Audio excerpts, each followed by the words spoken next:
बिल्कुल। आचार्य चेतन शर्मा जी, आपका क्या टेक है इस पर? आप किस तरह से देख रहे हैं? अगर हम इस पूरे साल का जिक्र करते हैं तो ये साल कितना सिग्निफिकेंट रहने वाला है, क्योंकि बहुत सारे उतार चढ़ाव हम देख रहे हैं वैश्विक स्तर पर भी। अगर हम स्पेसिफिकली भारत की बात करते हैं तो कैसे आपको नजर आती है स्थितियां? सबसे पहले आप देखिए कि भारत की कुंडली जो है वृषभ लगन की कुंडली है।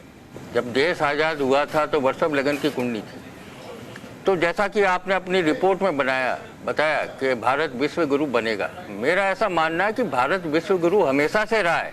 आपने देखा होगा कि हमारे यहाँ से महात्मा बुद्ध का धर्म बाहर एक तरीके से अध्यात्म के तौर पर फैला। विवेकानंद जी गए, अमेरिका गए, वहाँ पे उन्होंने भारत के धर्म की पताका पहनाई। तो इसका कारण क्या है कि वृषभ लगन की कुंडली है, और इस आप वृषभ लगन की कुंडली को आप अगर गौर से देखेंगे तो तीसरे भाव में 5 ग्रह बैठे हुए हैं। 5 ग्रह वहाँ पर बैठकर नवम भाव ज्योतिष में धर्म का भाव माना जाता है। यानी कि ये कुंडली स्पष्ट दर्शा रही है कि विश्व में जो भी अराजकता या शांति, जो कि आपने अपनी रिपोर्ट में बताया, तो भारत विश्व गुरु बनेगा आध्यात्मिक के तौर पर। विश्व में कैसे शांति पैदा हो, तो पूरी दुनिया को भारत की तरफ ही देखना पड़ेगा, क्योंकि हमारी मूल कुंडली वृषभ लगन की कुंडली में नवम भाव सबसे ज़्यादा एक्टिव है। और जैसा मैंने बताया कि तीसरा भाव होता है कम्युनिकेशन का, इंफ्रास्ट्रक्चर का, दूर संचार का। तो आपने देखा कि पिछले 10 साल में जबकि चंद्रमा की दशा चल रही है, चंद्रमा तीसरे भाव में बैठ के 5 ग्रहों के साथ बैठा हुआ है।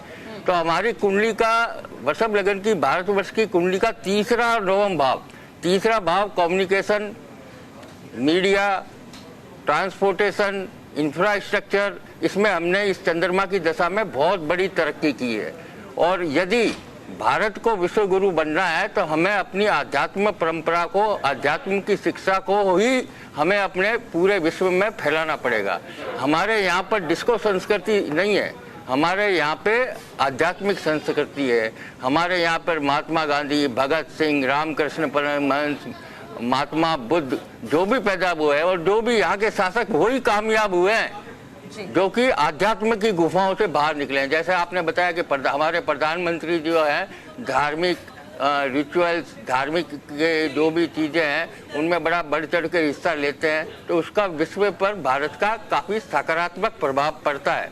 हमें विश्व गुरु हम थे, पुनः विश्व गुरु बनना है तो हमें अपनी spiritual, yoga, meditation, astrology, communication field, आप देखिए अमेरिका में आईटी सेक्टर में जितने भारतवर्ष के बच्चे हैं और एक तरीके से जितना अच्छा काम कर रहे हैं, विश्व का कोई भी देश का बच्चा इतना अच्छा काम नहीं कर रहा है। तो हमें विश्व गुरु के तौर पर अगर स्थापित होना है तो हमें अपनी मूल परंपरा, हमारी परंपरा क्या है? शांति।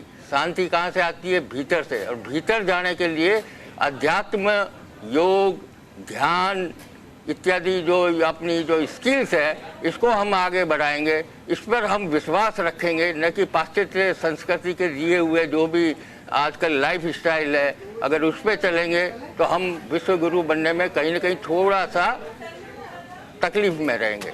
तो मानना ये है कि भारत की कुंडली को अगर आप देखें तो 2 सेक्टर हैं, आध्यात्मिक धर्म, योगा, मेडिटेशन, कम्युनिकेशन, इंफ्रास्ट्रक्चर, जो भी चीज़ें हैं इनको हम आगे बढ़ाएंगे तो हम इससे भारत की आर्थिक स्थिति भी ठीक करेंगे और विश्व को एक तरीके से शांति का